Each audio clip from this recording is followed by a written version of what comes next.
Hello, what's up mga ka-math learner? Isang magandang araw sa inyo. Ito pa rin yung abot kamay ng mga teacher si Sir Ash at welcome sa ating new session dito sa Math Learning with Sir Ash. For today's lesson ay medyo magle-level up na tayo sa ating discussion about fractions because for today's lesson, we will be applying what we have learned from the previous discussion dito sa real life situation. Ibig sabihin, mga word problems about or involving fractions na ang magiging discussion natin for today.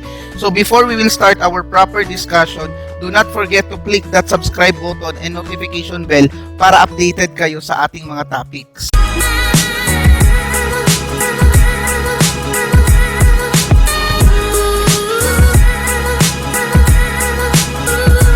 So mga ka-math learners, simulan na natin ang ating discussions about word problems involving fractions. So for this discussion, I will be giving you 10 problem solving at ipapakita ko sa inyo kung ano yung mga dapat nating i-consider at anong klaseng operation ang dapat nating i-apply para masagot natin ang bawat problem. Okay, let's start. Problem number 1 or example number 1. Last night, Lynn spent 1 1/6 hours writing her English composition and 1 3/10 hour working on her math worksheets. Question, how much time did she spend on her homework altogether? So itong question na ito ay nagtatanong kung ano ang kabuuang time na na-consume ni Lynn sa paggawa ng English composition niya at saka sa kanyang pagtatrabaho tungkol sa kanyang math worksheets. So technically, dahil sa word na altogether, ang gagawin natin dito is to add the fractions given. So we have the English and the math. We will add them. The time we have in English and in math. So that is for English 1 1/6 and for math naman is 1 3/10 or 3/10. Now, if we add this one, that is the total time. Tama? So by just adding the two mixed numbers, we will have 1 1/6 plus 1 3/10 at ang gagawin lang natin dyan is to add first all the whole numbers, so that will become 2 and then we will change our 1/6 and 3/10 into similar fractions by using the LCD. So we have 2 and 5/30 for 1/6 and 9/30 for 3/10. So as you can see here, etong si 6 at si 10, ang LCD nila ay 30. So anong nangyari kay 6 but naging 30? Nag-multiply tayo ng 5. So 1 times 5 dito, naging 5 dyan. So dito naman, si 10 but naging 30, nag-multiply lang tayo ng 3. So 3 times 3 tayo dito, kaya siya naging 9. So since now we have our similar fractions, we just copy our whole number and our denominator and then we will add our numerators, 5 plus 9. And the answer for that is 2 and 14/30. So however, ang 14/30 is a fraction na pwede pa nating i-lowest term. By using 2 as the GCF, we will have our final answer that is 2 and 7/15 hours. So yan ang kasagutan para sa ating unang problem. Okay, hopefully nakuha nyo yan. Now, let's go to example number 2. Ali planned to complete his homework in 1 1/2 hours. He finished his homework in just 1 1/3 hours. Question, how much less time did he take to finish his homework? So, sa madaling salita, ang question na ito is that nagplan si Ali ng 1.5 oras para tapusin ang kanyang assignment. Pero sa actual na scenario, 1 1/3 hour lang ang nagamit niya. So ang tanong ngayon, ano yung time na medyo natipid niya sa paggawa ng kanyang homework? Okay. So lesser amount ang pinag-uusapan natin dito. So therefore, our operation will be, tingin nyo, ano kaya? Alright. So that is subtraction. So the planned time versus the actual time. So, that is 1 1/2 and 1 1/3. So, ang gagawin lang natin dyan is to consider kung ano yung actual time at ilan yung time na naiwan. Okay, at yun ang magiging sagot natin sa problem na ito. So what we will do is we just subtract the planned time to the actual time. Okay, so ganun lang kadali mga ka-math learner. So that is less time is equal to planned time minus actual time. So we have 1 1/2 minus 1 1/3. So again, in subtracting, you subtract all the whole numbers. So 1 minus 1, that is wala nang matira. So we just have our 1/2 and 1/3 na lang. So since hindi natin pwedeng i-minus diretso ang 1/2 sa 1/3 because hindi sila similar ng denominators, we will change it into similar fractions by using the LCD. So ano ba ang LCD ng 2 at saka 3? So that is 6. Alright, so by using 6, our 1/2 will become 3 over 6. And by using 6 as the denominator for the second fraction, our 1/3 will become 2 over 6. So ganun lang kadali. So then, syempre, ima-minus na natin ito directly. So we just copy the denominator and 3 minus 2 is equal to 1/6. Alright. So that is our final answer for this problem. Okay, ganun lang kadali mga ka-math learners. Okay, next, we go to our third example. Bala had 2 similar loaves of bread. He used 3/4 of a loaf of bread to make sardine sandwiches. Then, he used 1/2 of a loaf of bread to make egg sandwiches. So, meron siyang dalawang loaves of bread. Tapos, yung isa para sa sardine sandwich at yung isa naman ay para sa egg sandwich. 3/4 ang nagawa niya sa sardines at 1/2 naman para sa egg sandwich. So, ang katanungan ngayon, how many loaves of bread did Bala use all together? So, because of the word all together, ganun pa rin ang ating operation katulad kanina sa example number 1. We will add our given fraction. So, that's 3/4 and that is 1/2. So, for the egg, we have 1/2 and for the sardine sandwich, we have 3/4. So, what we will do is we get the total of the 2 loaves used. So, 1/2 and 3/4. Ano kaya ang sagot doon? So, therefore, we just add 3/4 plus 1/2. And since hindi sila kapareho ng denominators, we use again our LCD, and the LCD of 4 and 2 is 4. So, si 3/4 ay hindi magbabago kasi 4 pa rin siya. Pero si 1/2 ay magiging 2 over 4. Ayan. Okay. So, si 2 minultiply ng 2 kaya naging 4. So, syempre dito sa numerator mag-multiply din tayo ng 2 para makuha ang 2. So, adding them, that will give us 5 over 4. And that is an improper fraction. So, we need to convert this into a mixed number, and that is 1 and 1/4. And that is our answer for this first problem dito kay Bala. Okay, I think parang meron pa itong next problem. Okay, meron pa nga. Now, next problem naman.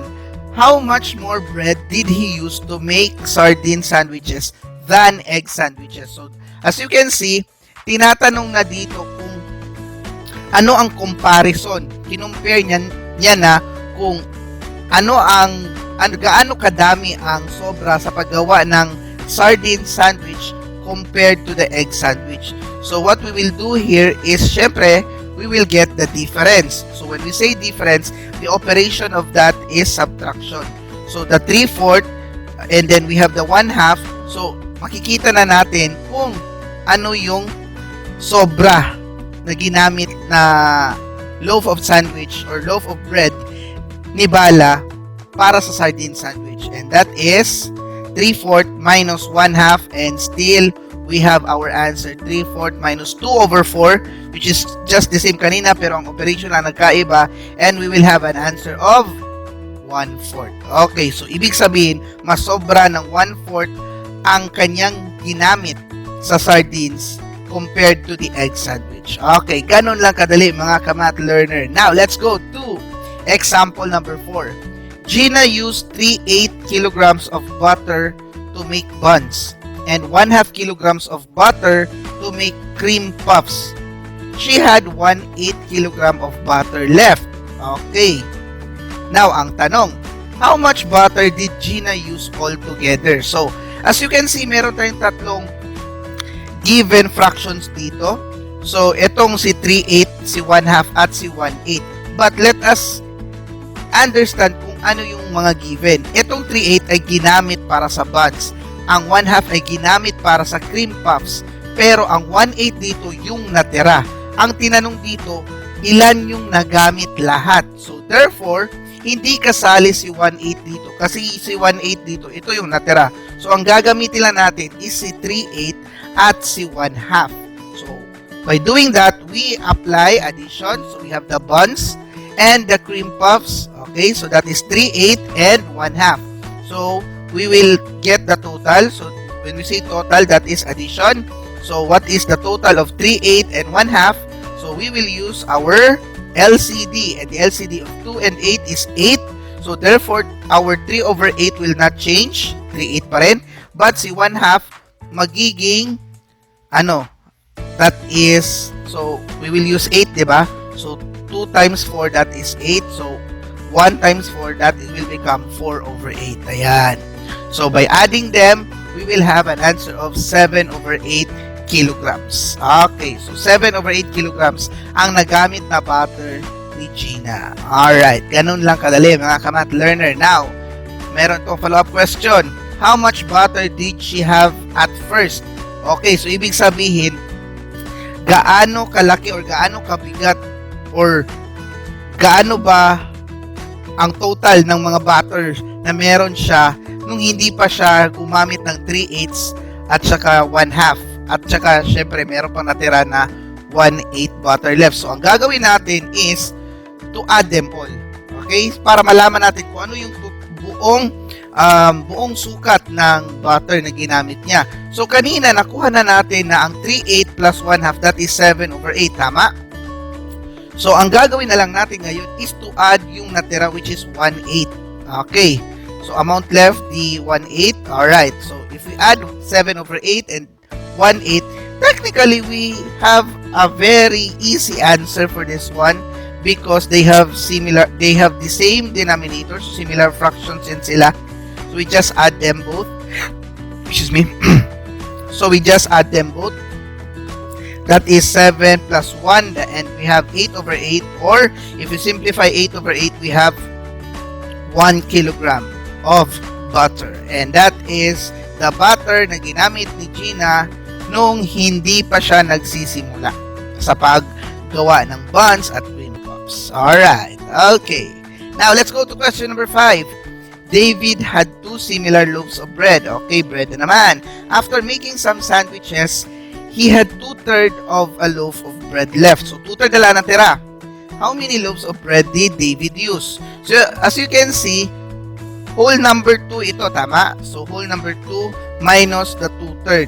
Kasi ima-minus na lang natin kasi para makuha natin kung ilan yung nagamit niya na bread. So, as we can see, in this diagram, we have 2 loaves of bread, and then, syempre, we will divide 2/3 of each bread. So, that is 2/3. Okay. So, ito na lang yung natira. Tama? Or ito yung natira. O ito yung actual na ginamit niya. Itong blue dito or sky blue dito.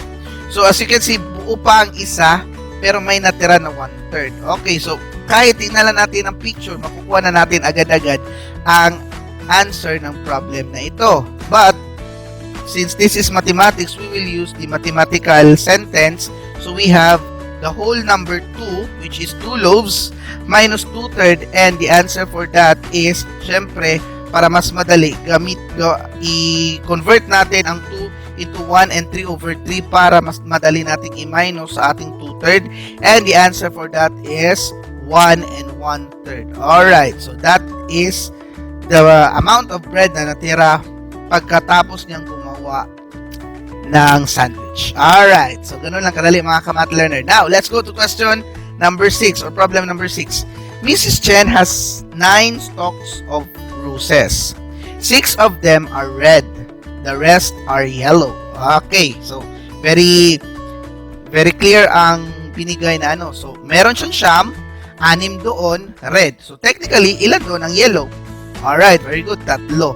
So, ang question ngayon is, what fraction of the roses are red?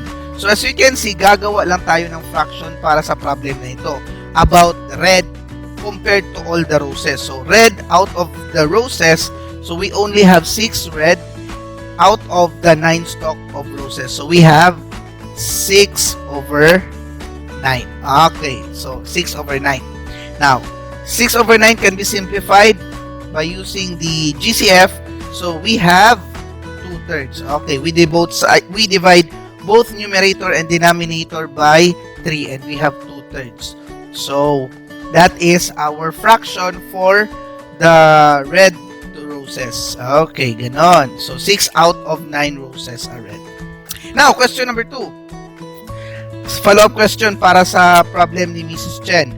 What fractions of the roses are yellow? So sinabi na natin kanina na ang yellow dito ay 3 na lang out of 9. So that will be 3 out of 9. Okay.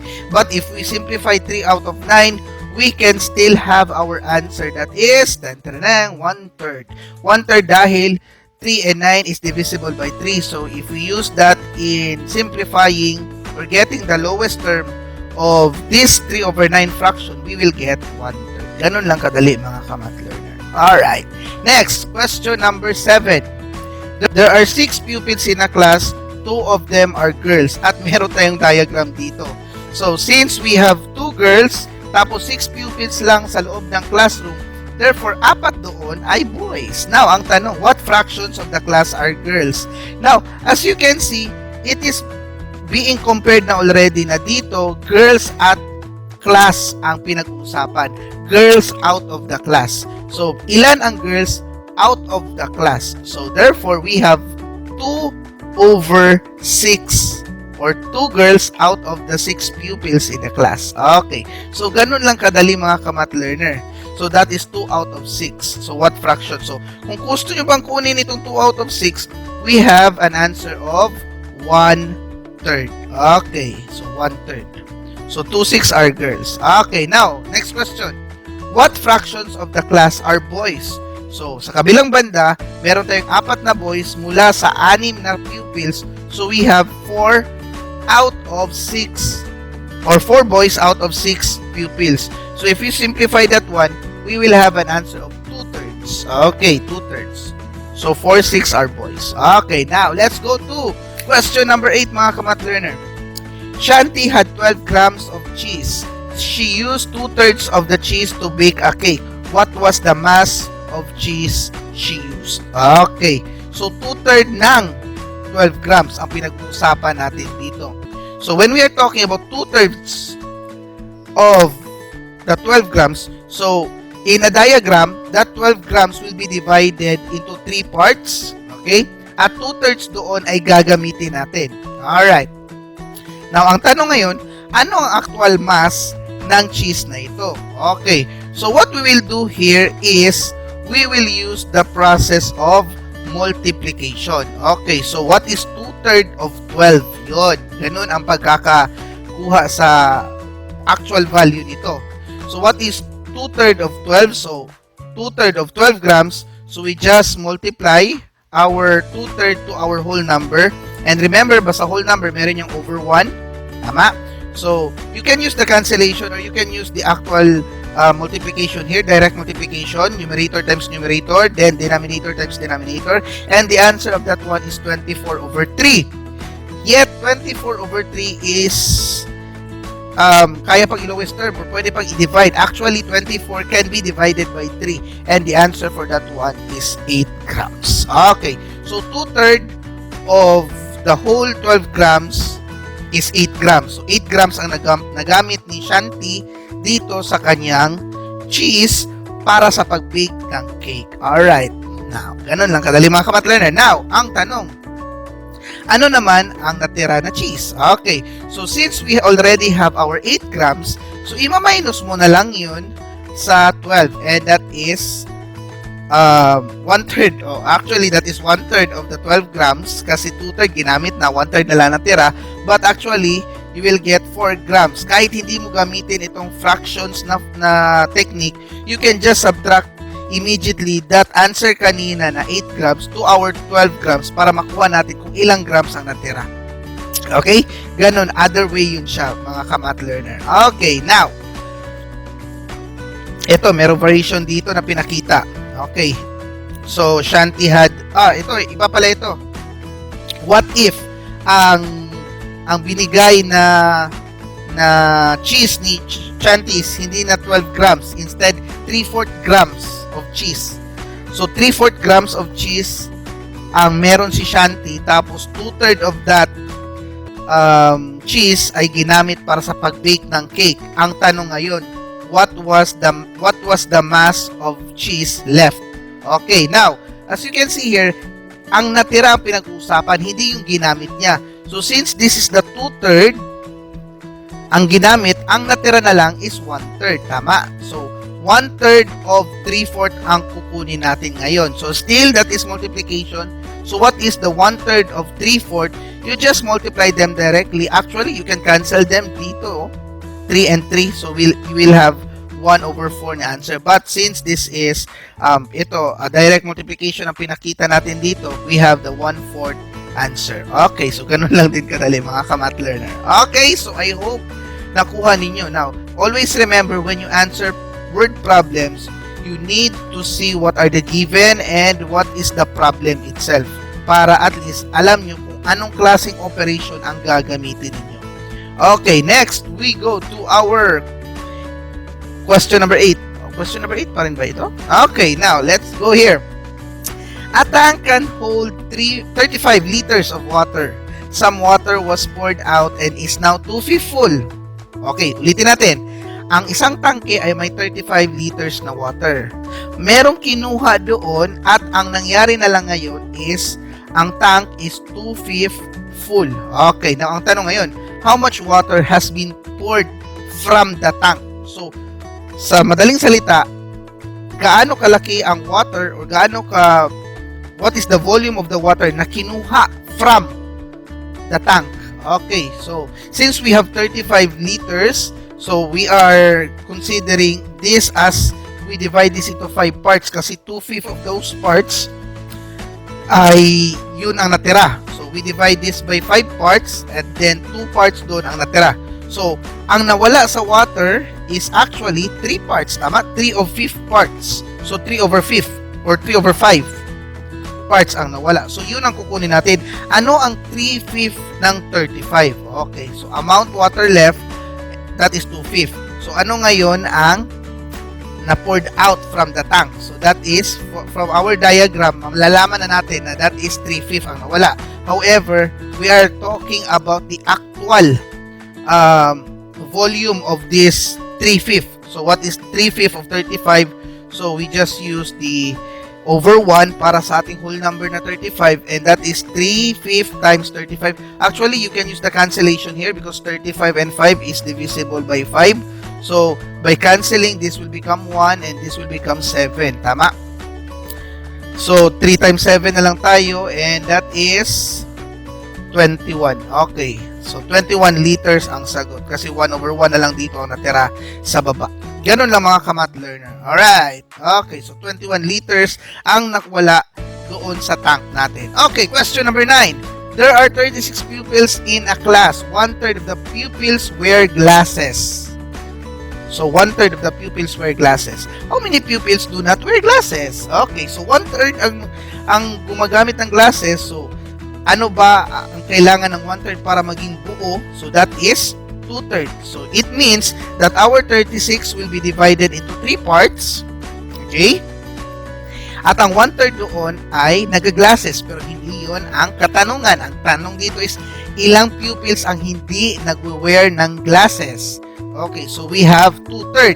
Tama? Klarong-klaro yan. 2/3. So, what is 2/3 of 36? Ayan. So, 2/3 of 36 is, syempre, may multiplication. 36. We have 36 divided by 3, that is 12. 12 times 2, and that is 24. Okay, 24 pupils ang hindi nagsusuot ng mga glasses. So, ang tanong ngayon, ilan ang